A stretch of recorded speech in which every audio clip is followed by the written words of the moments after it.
ഇന്ന് നമുക്ക് നല്ലൊരു നാരങ്ങ വെള്ളം ഉണ്ടാക്കാം. നമ്മുടെ വയറിൻ്റെ അസിഡിറ്റിയും വിശപ്പില്ലായ്മയൊക്കെ മാറ്റാൻ പറ്റുന്ന നല്ലൊരു റീഫ്രഷിംഗ് ആയ ഒരു ഡ്രിങ്കാണ് നമ്മൾ തയ്യാറാക്കുന്നത്. അതിനുവേണ്ടി നമുക്കൊരു പൈനാപ്പിൾ എടുത്ത് വെച്ചിട്ടുണ്ട്. അതൊന്ന് കട്ട് ചെയ്ത് അതിൻ്റെ തൊണ്ടൊക്കെ ഒന്ന് മാറ്റിയതിന് ശേഷം ചെത്തിയെടുത്ത് ചെറിയ ചെറിയ പീസുകളാക്കി എടുക്കാം. നല്ല പഴുത്ത പൈനാപ്പിളാണിത്. അപ്പോൾ നമുക്ക് തൊണ്ടി എത്തിയെടുക്കാം. സാധാരണ വേനൽക്കാലത്ത് എല്ലാവരും പറയണത് കേൾക്കാറുണ്ട്, ഒട്ടും തന്നെ വിശപ്പില്ല, ദാഹം മാത്രമേ തോന്നുന്നുള്ളൂ എന്ന്. അപ്പോൾ അങ്ങനെയുള്ള ഒരു സമയത്ത് ഇതേപോലെ ഒരു പീസ് പൈനാപ്പിൾ ഉണ്ടെങ്കിൽ, ഒരു ചെറുനാരങ്ങ കൂടി ഉണ്ടെങ്കിൽ നമുക്ക് നന്നായിട്ടൊരു നല്ലൊരു ഡ്രിങ്ക് ഉണ്ടാക്കാം.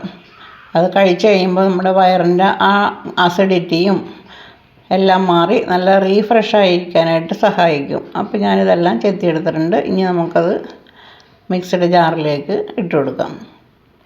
ഇനി വേണ്ടത് ഒരു ചെറുനാരങ്ങയാണ്, നല്ല പഴുത്ത ചെറുനാരങ്ങയാണ്. അതൊന്ന് മുറിച്ചതിന് ശേഷം അതിൻ്റെ നീര് കൂടി ചേർത്ത് കൊടുക്കാം. ഈ ചെറുനാരങ്ങയും പൈനാപ്പിളും കൂടി നല്ല കോമ്പിനേഷനാണ്. ഇത് രണ്ടും കൂടി ചേർക്കുമ്പോൾ നല്ല സ്വാദുമാണ്. ഇതേപോലെ ഒരു പ്രാവശ്യം നിങ്ങളൊന്ന് ജ്യൂസ് അടിച്ച് നോക്കുക. പൈനാപ്പിൾ എല്ലാവർക്കും അറിയാം ദഹനശക്തിക്ക് നല്ലതാണെന്ന്. അപ്പോൾ നമ്മൾ ഈ വിശപ്പില്ലായ്മയൊക്കെ മാറി നല്ല അടിപൊളിയായിരിക്കും നമുക്ക്. അപ്പോൾ അതുപോലെ ഇതേപോലെ ഒന്ന് ഉണ്ടാക്കി നോക്കുക. ഇനി ഇതിലേക്ക് നമുക്ക് മധുരത്തിന് ആവശ്യമായ 2 ടേബിൾ സ്പൂൺ പഞ്ചസാരയും കൂടി ചേർക്കുക. എന്നിട്ട് നല്ല തണുത്ത വെള്ളം ഒഴിച്ച് ഒന്ന് ക്രഷ് ചെയ്തെടുത്തതിന് ശേഷം കുറച്ച് വെള്ളം കൂടി ചേർത്ത് നന്നായിട്ടൊന്ന് അടിച്ചെടുക്കുക. എന്നിട്ടൊന്ന് അരിച്ചെടുക്കുക.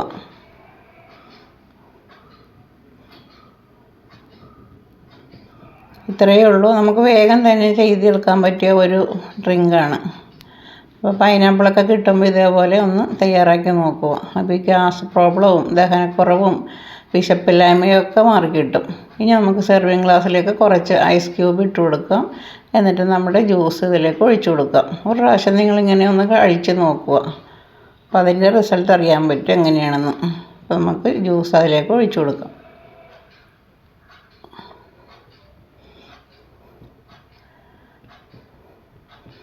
ഇനി കുറച്ച് ചിയ സീഡ്സ് ഞാൻ കുതിർത്തി വെച്ചിട്ടുണ്ടായിരുന്നു, അതുകൂടി ചേർക്കാം. ചിയ സീഡ്സും കൂടി ചേർക്കുമ്പോൾ നല്ല ഒരു ടേസ്റ്റാണ്. ഇത് കഴിക്കാനും നല്ല സുഖമാണ്.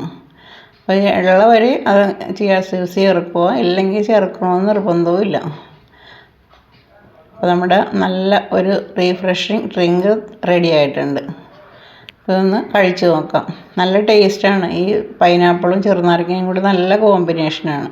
ഇത്തിരി ചിയ സീഡ്സും കൂടി ഇട്ട് ഒന്ന് മിക്സ് ചെയ്തൊന്ന് കഴിച്ച് നോക്കിയാൽ സൂപ്പർ ടേസ്റ്റ് ആയിരിക്കും. നല്ല അടിപൊളി ജ്യൂസ് അങ്ങനെ തയ്യാറാക്കിയിട്ടുണ്ട്. എല്ലാവരും ഒന്ന് കഴിച്ച് നോക്കുക. എല്ലാവരും ഒന്ന് ഉണ്ടാക്കി നോക്കുക. അപ്പോൾ അടുത്ത ഈസി റെസിപ്പിയുമായി ഞാൻ നാളെ വരുന്നതാണ്.